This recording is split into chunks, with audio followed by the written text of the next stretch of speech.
Hi there. Welcome to Eat Your Greens with Dr. Black. I started this podcast with a simple mission: to empower my patients, their families, and also listeners like you to take control of your health. I really believe that small, intentional changes in how we eat and live can make a world of difference in preventing chronic diseases and improving our overall well-being. My goal is to give you the tools you need to turn knowledge into action in your everyday life. How am I going to do that today? Well, today I'm sharing 5 powerful evidence-based habits that you can start right now to live longer. This episode is about longevity. I'm talking real, doable steps rooted in good science, like well-designed studies with thousands or even hundreds of thousands of participants. That kind of good science. I'll put links to all of that in the show notes, so you don't have to take my word for it. But don't worry, you don't need a master's in molecular biology to put these 5 everyday habits into action to start maximizing your lifespan and your health span. That's the number of years you have to be active and healthy and enjoy your life. Because I know you're like me, neither one of us wants to spend our last years of life in the nursing home with soup running down our chin. Personally, I want to enjoy my golden years. I want to travel and hike and, I don't know, maybe climb a mountain or two. And I know you want your own version of the same thing. The good news is that although getting older is inevitable, infirmity may not be. The things you do now have a big impact on the quality of your life later on, and it's not too late to start, whether you're in your 20s or your mid-50s like me, or even your 70s. There is evidence that you can start doing things right now that will, as the saying goes, add years to your life and life to your years. So let's do it. Let's learn 5 simple things you can start today to live longer and healthier.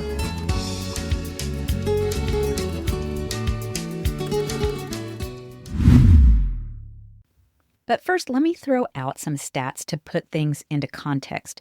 Yes, this is the doom and gloom segment, but don't let it get you down because I'm going to tell you how to game the system in your favor. The average lifespan for Americans is in the upper 70s, maybe close to 80, but the average health span, that's that number of years of health and vitality that you have, is only about 64.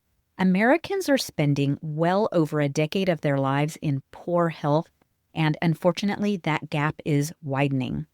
Currently, 60%, over a half, of U.S. adults have one chronic disease, and 40% have more than one. The rates of things like heart disease, diabetes, Alzheimer's, that's actually now being called type 3 diabetes, and non-alcoholic or metabolic-associated fatty liver disease are on the rise. And I've said it before, this is something I'm seeing in my patients, in teens, and even in some school-age children. We're also seeing breast and colon cancer rates trending up, especially in younger adults. This means it's more important than ever to focus on lifestyle habits that boost your health span and not just your lifespan. Now, many people think that how long they live or whether they end up with one of these chronic diseases is really all up to their genes. But that mostly isn't the case. As Caldwell Esselstyn famously said, heart disease is a foodborne illness. And this is empowering because it means that you can change your fate. Studies have shown that genetics may account for only about 20% of the variation in human health and lifespan. And the remaining 80% is shaped by modifiable factors, things like your diet, how physically active you are, whether or not you smoke or use alcohol, your chronic stress level, and your social connection. In fact, there are some good studies that show that social connection may be one of the most important factors for your lifespan. One major study found that there are 4 characteristics that, when taken together, can reduce your risk for chronic disease by as much as 80% and possibly add up to 14 years to your life. These 4 characteristics are never smoking, engaging in regular exercise, maintaining a healthy weight, and eating a healthy diet. So, there you go. End of podcast, right? Just do those 4 things and you'll live to 100. Easy peasy. Ha, no, I wish, don't we all? These are big categories, and it makes it sound like you have to be perfect to make a difference. But before you throw up your hands and give up, let me remind you of a golden rule, and that's progress over perfection. The good news here is that you have the ability to change these statistics for yourself and also for your family. And you don't even have to make drastic changes to move the needle.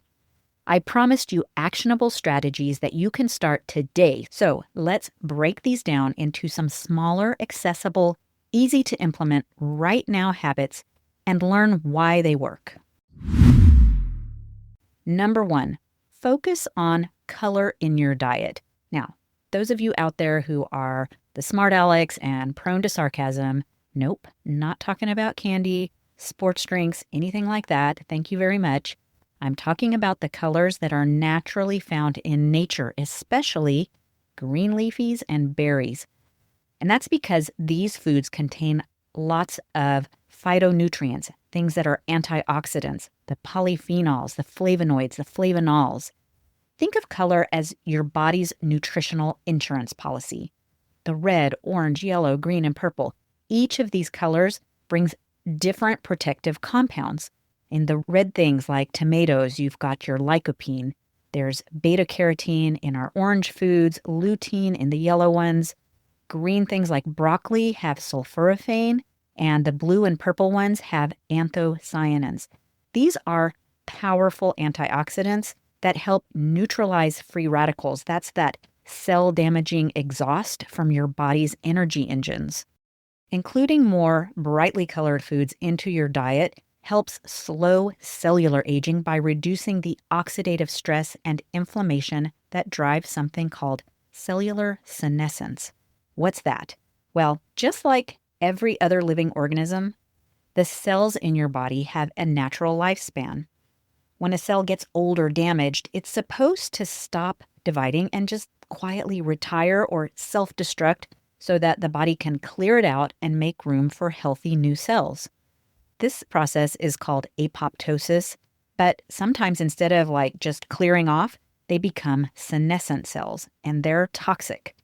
They've been compared to little microscopic zombies. They're undead, and they're spewing noxious chemicals that cause inflammation and damage other nearby healthy cells. The antioxidants that are associated with bright pigments in plants are kind of like the post-apocalypse cleanup crew. They clear out those free radicals and they put out the fires of inflammation. And of course, many of these colorful fruits and veggies are great sources of fiber. Think raspberries, which, as you know, if you listen to my podcast, supports a healthy microbiome. Hey, I saw that. Don't you roll your eyes at me. Yes, I said gut microbiome again. And I'm going to keep saying it because it seems like every day I'm seeing another research article documenting the importance of your gut bacteria. In fact, I'm thinking of starting a weekly micro-episode series called, "Oh, look, another study was published on how gut microbes affect your health." So how important is fiber? Well, when comparing the highest dietary fiber consumers, those people that are getting the most fiber in their diet, to the ones getting the lowest, the data points towards a 15 to 30% decrease in all-cause and cardiovascular-related mortality, like the incidence of coronary heart disease and strokes. Even things like type 2 diabetes and colorectal cancer drop significantly if you include more fiber in your diet. That's why I talk about it so much. Just eating 1 or 2 servings of greens per day in one study resulted in an 11-year difference in biological age as reflected by the telomere length. Now, have you heard of telomeres?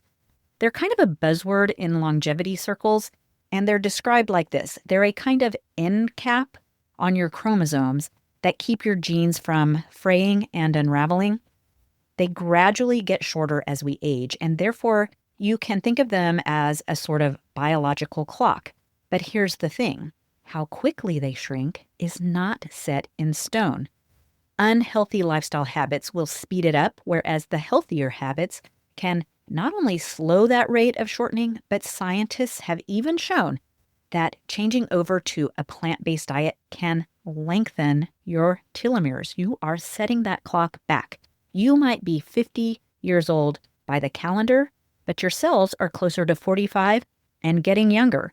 That's what I meant at the start of the episode when I said that you have the power to change your fate. You can literally add years to your life just by eating your greens. So for dinner tonight, swap out those mashed potatoes and dinner rolls for a side of steamed broccoli or snack on some berries. Try adding a side salad to your lunch.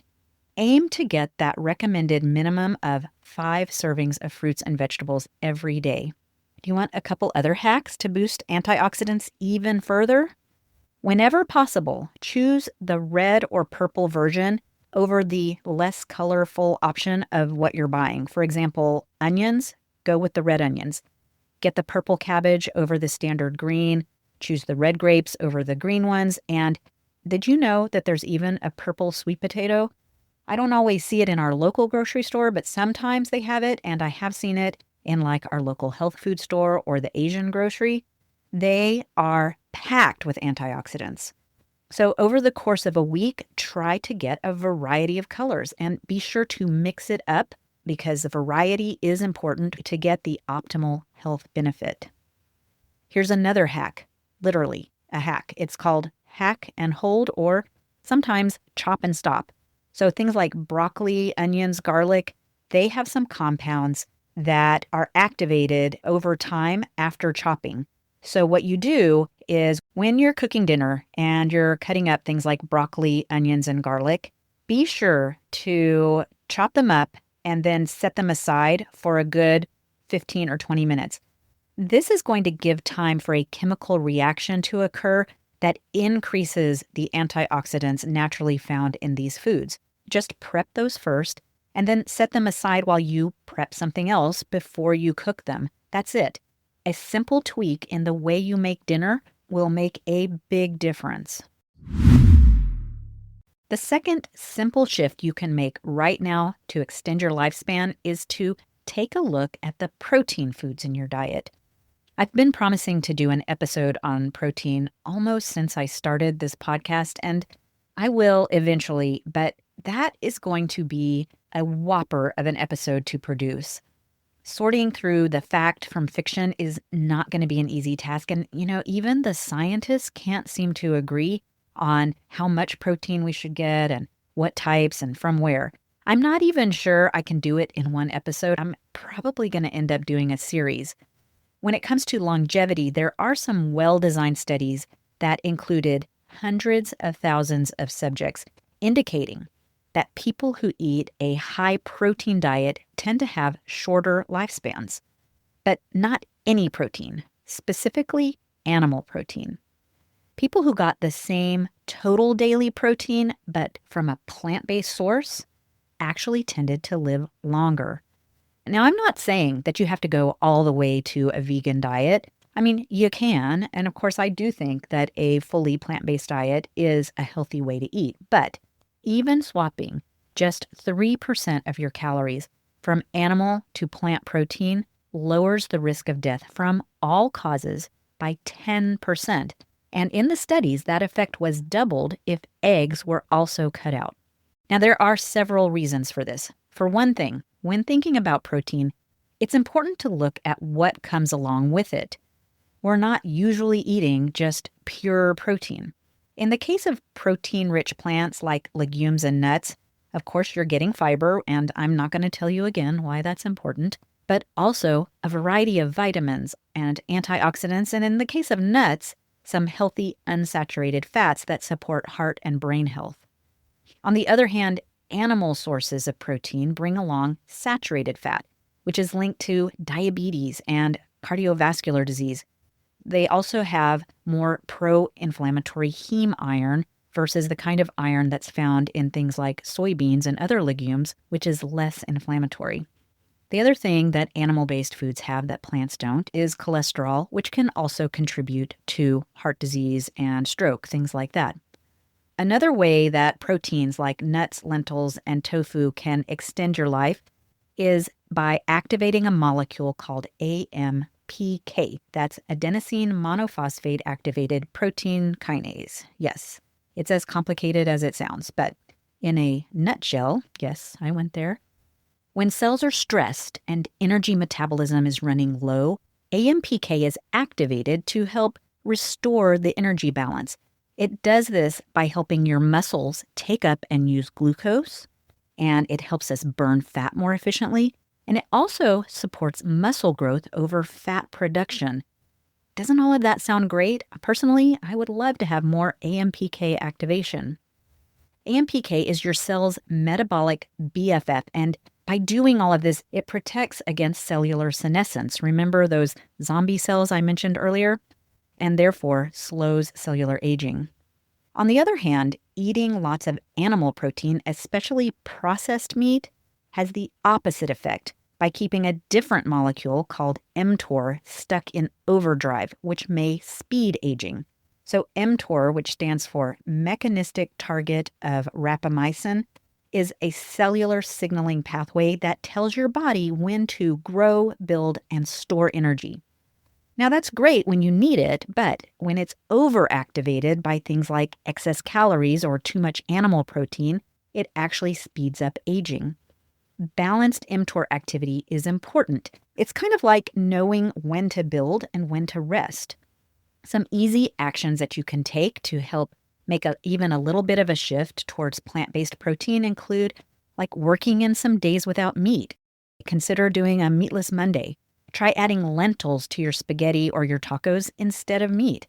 Or add something like tofu or tempeh to your stir fries.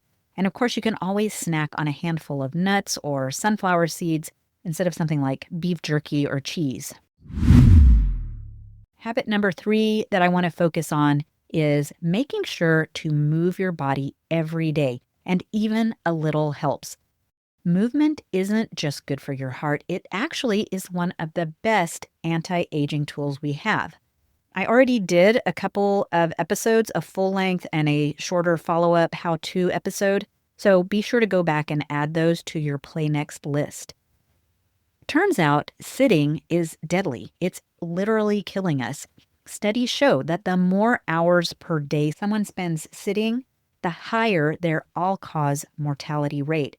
And the effect is stronger for older individuals, like me, for instance.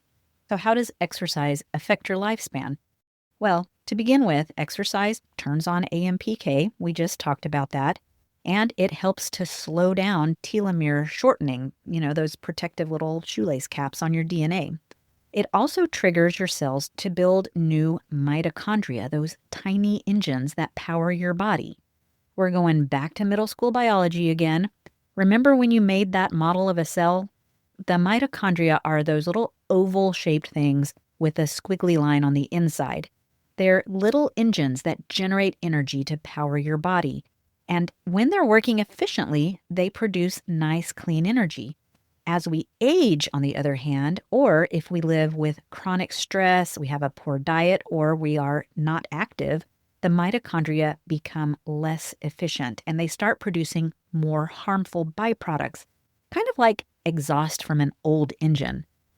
This contributes to oxidative stress, inflammation, fatigue, and accelerated aging. Exercise, especially things like cardio or HIIT, high-intensity interval training, builds more and better functioning mitochondria to reverse those cellular aging processes. The benefits of exercise even start immediately. So going from sedentary, getting no exercise, to even minimally active can boost your life expectancy. One major study from 2011 in the respected journal The Lancet found that just 15 minutes of moderate exercise per day can add about 3 years to your life and reduce your risk of all-cause mortality, that's dying from any reason, by 14%. And if you get that recommended 150 minutes of moderate intensity exercise per week, you can drop that risk of all-cause mortality by up to 40%. So some easy things you can do: go for a brisk walk after dinner. Your dog will thank you for sure. Or you can try setting a 30-minute timer when you're working at your desk. This will remind you to take a 5 to 10-minute movement break. Be sure to find an exercise buddy because that can help keep you accountable when it comes to things like going to the gym or keeping that appointment for pickleball. Find something you like and get out there and do it. Just move your body. Habit number 4 is an area that I personally have been focusing on recently, and that's prioritizing sleep. This has been a chronic issue for me because I have my special needs daughter who has an epilepsy syndrome, and for years I spent a lot of sleepless nights taking care of her when her seizures were more active. And so because of that, I am a super light sleeper. I wake at the slightest sound expecting more seizures, even if it's just like, say, the house shifting or something, some normal sound like that. My brain immediately assumes there's a seizure and I wake up. Also, I have a busy work schedule. I'm most productive in the morning, so I'm setting my alarm clock earlier to get up and try to get things done. And then I was trying to figure out, like, why am I so tired at the end of the day? When I started evaluating how much sleep I was getting by using my Apple Watch at night, I had my answer. I am chronically sleep deprived. So I've started trying to go to bed a little bit earlier and wake up a little bit later. At first, I worried that I was going to be sacrificing some productivity, but actually what I'm finding is now that I'm getting better sleep, I'm actually more productive because I have more energy. Sleep is not just a passive process. Your body actually goes into full repair mode while you're sleeping. Sleep supports a cellular cleanup, mitochondrial repair, and it gives your gut and brain a detox period. It's like while you're sleeping that your cellular janitorial staff gets to work to clean up damage. Your brain clears waste through something called the glymphatic system, and even your mitochondria that we just talked about get a tune-up. Poor or fragmented sleep can speed up aging and weaken all of your defenses, so you're getting sick more often. Some easy actions that you can do to try to improve your sleep. First of all, set a regular bedtime and wake up schedule, even on weekends, even though I know it is so tempting to sleep in. Try to be as consistent as you can, and this helps set that circadian rhythm so that you'll fall asleep more easily and wake up feeling more refreshed. If at all possible, avoid screens. That's like computers, TV, tablets. At least 30 minutes before bed, turn them off. And that's because the blue light that's coming from those screens disrupts your natural melatonin production. Melatonin is a hormone that our brain makes that starts telling us it's wind down time. It's time to go to sleep. Now, this is a hard one for me because so much of my life is tied up on the computer. I'm catching up with charts. I'm building my culinary medicine program, or hey, maybe I'm writing podcast episodes. So now I have set an alarm to tell myself to close the laptop and just take some time to sit quietly and mentally prepare myself for bed. Even if I just do this for 15 minutes, I can tell a difference in how fast I fall asleep when I do this versus when I don't. Try creating your own wind down ritual. Do some stretching or reading. Write in your journal. There's good evidence that even writing down 3 things from the day that made you smile will help you sleep better. It also can help with your chronic stress levels and your mental health. All things that can help speed up aging. Now, number 5, this one is short and sweet. Don't smoke or vape. Smoking damages every longevity pathway I've just talked about. We all know this, but it's worth repeating. If you smoke or vape, quitting is one of the best things you can do for your lifespan and your health span. Enough said. Now, I have a bonus for you. So really, this is 6 things that you can do to improve your longevity and your health span. And that is, when focusing on more of a plant-based diet, don't forget about mushrooms. Yes, I'm lumping mushrooms in with plants, even though, if you listened to my last episode, you now know They're not plants at all. In fact, they're kind of more like animals. But still, mushrooms contain ergothioneine. Ergothioneine is a powerful antioxidant that scientists now call the longevity vitamin. It's found almost exclusively in mushrooms, things like shiitake, oyster, porcini, and even white button. Now, pop quiz. What do white button mushrooms, crimini, and portobellos have in common? Don't know? Well, go back and listen to my last episode to find out. In your body, ergothioneine is found in the very tissues that are most vulnerable to damage. It even crosses the blood-brain barrier and can be found in the brain. Studies link higher mushroom intake to lower cancer risk, especially breast cancer, less cognitive decline and dementia, and reduced inflammation and improved immune defense. So some easy things you can do: add mushrooms into your soup, your stir fry, or cook them into veggie tacos, or roast a tray with some olive oil and garlic and herbs and have it as a side. There are some great recipes out there on the internet. Mushrooms are easily one of the healthiest things that you can add to your diet if you don't already eat them. So there you have it. 6 easy things you can start doing today that will add years to your life and life to your years. Number 1, add some color into your diet, maybe a nice spinach salad topped with some blueberries. Yeah, that sounds great to me. Number 2, swap out some of that animal protein for a plant protein. Consider making a hearty 3-bean chili for dinner or snack on some walnuts. Number 3, move your body every day. If you work at a desk, set a timer and get up to move every 30 minutes. Number 4, prioritize sleep, my personal current self-improvement project. Number 5, avoid smoking and vaping, duh. And number 6, toss some mushrooms into your next meal. These habits support your body's natural repair systems, things like AMPK, mTOR, telomere length, and your mitochondrial health, all of which work behind the scenes to slow aging at the cellular level. By hacking your biology, you're not just adding years to your life, you're helping ensure that those years are vibrant, active, and mentally sharp.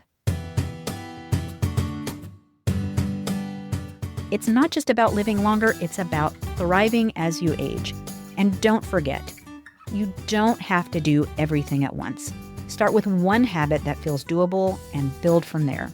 What's the one thing that you're going to try this week to support your longevity? Let me know. If you go to the website in the show notes, there's a little link that you can click to send me a text. You can also send me an email on the contact page on the website, eatgreenswithdrblack.com. While you're there, be sure to subscribe, and if you found this information valuable, please share it with someone you know who you want to have in your life for as long as possible. Don't forget to check the show notes for the links to some of the science supporting what I discussed today. You don't have to take my word for it. Thanks for listening, and don't forget to eat your greens.